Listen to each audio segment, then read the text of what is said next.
आज मैं आपसे बात कर रहा हूं तो मुझे 14 साल पहले देश पर हुए सबसे बड़े आतंकी हमले की तस्वीरें भी याद आ रही है। मुंबई पर पाकिस्तान से आए जिन आतंकवादियों ने हमला किया था वो इस समय भी चल रहा था। कल देश और दुनिया ने 26 नवंबर आतंकी हमले के शहीदों को श्रद्धांजलि दी है। साथियों, मुंबई में जो हुआ वो आतंकी पराकाष्ठा थी, लेकिन हमारा गुजरात भी लंबे समय तक आतंक के निशाने पर रहा है। सूरत हो, अहमदाबाद हो, इन शहरों में सीरियल बम धमाकों में बहुत से गुजरात के मेरे भाई बहन मारे गए थे। कुछ महीने पहले अहमदाबाद कोर्ट ने इन गुनहगारों को गंभीर सजा दी है।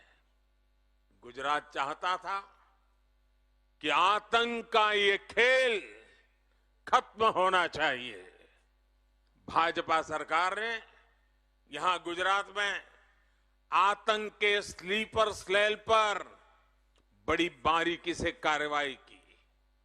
यहां हम गुजरात में आतंकियों को पकड़ते थे, उन पर कार्रवाई करते थे, लेकिन साथियों, कोई भूल नहीं सकता कि कैसे तब दिल्ली में बैठी कांग्रेस सरकार आतंकियों को छुड़ाने में अपनी पूरी ताकत लगा देती थी। हम कहते रहे कि आतंक को टारगेट करो, लेकिन कांग्रेस की सरकार आतंक को नहीं, मोदी को टारगेट करने में लगी रही। परिणाम यह हुआ कि आतंकियों के हौसले बढ़ते गए।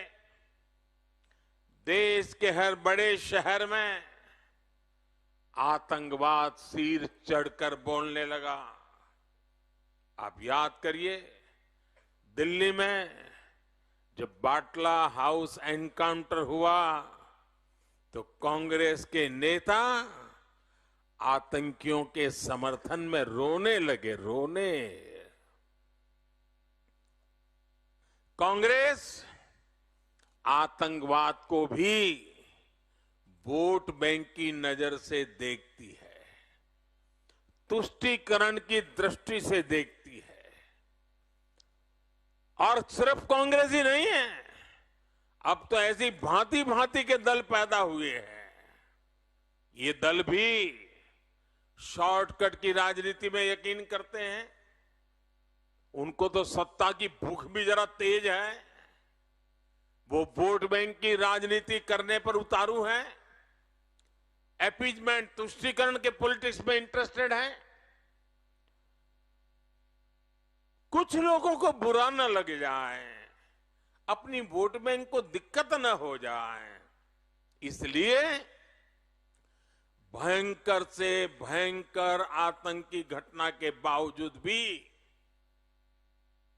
ये तुष्टीकरण की राजनीति करने वाले सारे दल, उनके मुंह पे ताला लग जाता है, चुप्पी साध लेते हैं। इतना ही नहीं, जब कोर्ट के अंदर मामले चलते हैं तो पिछले दरवाजे से उन्हीं से मिले हुए लोग आतंकवादियों की पैरवी करने के लिए कोर्ट के दरवाजे तक पहुंच जाते हैं। भाइयों बहनों, ऐसे दलों से गुजरात को, देश को बहुत सतर्क रहने की जरूरत है। साथियों, 2014 में आपके एक वोट ने, आपके वोट की ताकत देखिए, आपके एक वोट ने आतंकवाद को कुचलने में हमारी बहुत मदद की है। भारत के शहरों में तो छोड़िए, अब सीमा पर भी आतंक फैलाने से पहले आतंकियों के आकाओं को 100 बार सोचना पड़ता है। अब भारत आतंकियों के घर में घुसकर उन्हें खत्म करता है।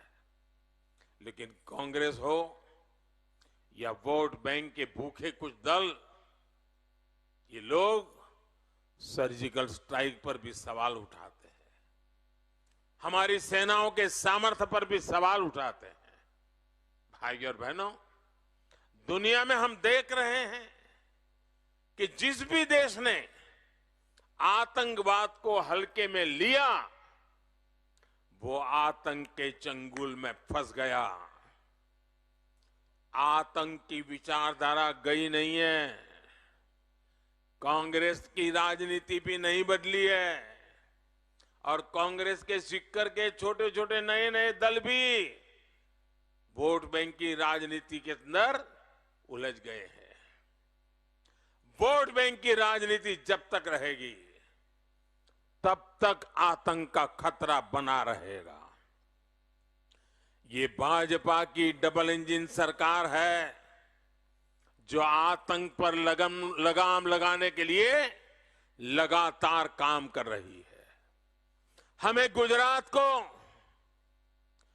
आतंक के खेल खेलने वालों से हमेशा हमेशा बचा के रखना है।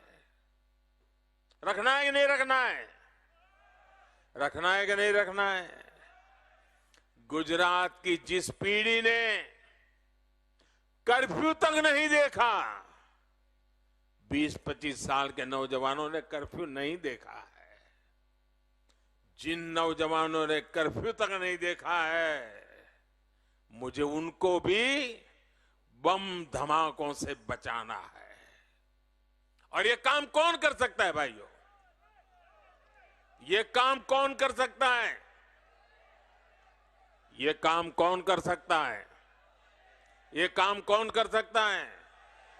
ये काम भाजपा की डबल इंजन सरकार ही कर सकती है।